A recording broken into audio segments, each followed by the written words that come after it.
प्राक्तन मंत्री तथा सामुगुरी समष्टिर प्राक्तन विधायक बर्तमान धुबुरी लोकसभा समष्टिर जनप्रिय सांसद जनाब रकिबुल हुसैन साहबक जो 20 फेब्रुवारी तारिखे दुपरिया समय रूपही बजार एलेकात एखन सभात अंशग्रहण কৰিবলৈ যোৱা অৱস্থাত একাংশ দুষ্কৃতিকাৰীয়ে কৰা আক্ৰমণক আমি মৰিগাঁও জিলা জমিয়তৰ তৰফৰ পৰা তীব্ৰ নিন্দা কৰিছোঁ, গৰিহণা জনাইছোঁ আৰু অসম চৰকাৰক দাবী জনাইছোঁ যে এনে ধৰণৰ সমাজ বিৰোধী দুষ্কৃতিকাৰীসকলক অতি শীঘ্ৰে কৰায়ত্ব কৰি কঠোৰ শাস্তি প্ৰদান কৰাৰ ব্যৱস্থা কৰিবলৈ আমি মৰিগাঁও জিলা জমিয়তৰ ফালৰ পৰা দাবী জনাইছোঁ। আৰু এনেকুৱা ঘটনা কোনো ক্ষেত্ৰতে গ্ৰহণযোগ্য হ'ব নোৱাৰে।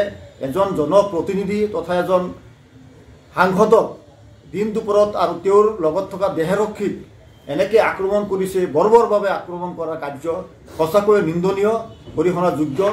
পুলিচ প্ৰশাসনে আজি প্ৰায় দুদিন হৈ গৈছে, কিন্তু এতিয়ালৈকে কোনো এজন দুষ্কৃতিকাৰী কৰায়ত্ব কৰিব নোৱাৰাটো এটা খুব পৰিতাপৰ বিষয়। গতিকে আমি মৰিগাঁও জিলা জমিয়তৰ ফালৰ পৰা দাবী জনাইছোঁ যে অতি সোনকালে এনেকুৱা সমাজ বিৰোধী দুষ্কৃতিকাৰীক কঠোৰ হাতেৰে দমন কৰিবৰ কাৰণে ব্যৱস্থা ল'ব লাগে, আইনমতে ব্যৱস্থা ল'ব লাগে।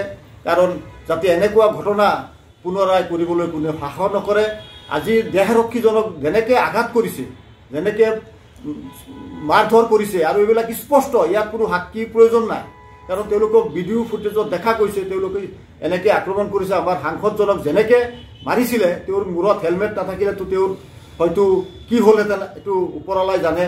গতিকে আমি এনেকুৱা সমাজ বিৰোধী, এনেকুৱা সমাজত মানে বৰ্বৰ যিবিলাক মানুহে চিন্তা কৰিব পৰা মানুহক কঠোৰ হাতেৰে দমন কৰিবলৈ আমি চৰকাৰৰ ওচৰত দাবী জনাইছোঁ।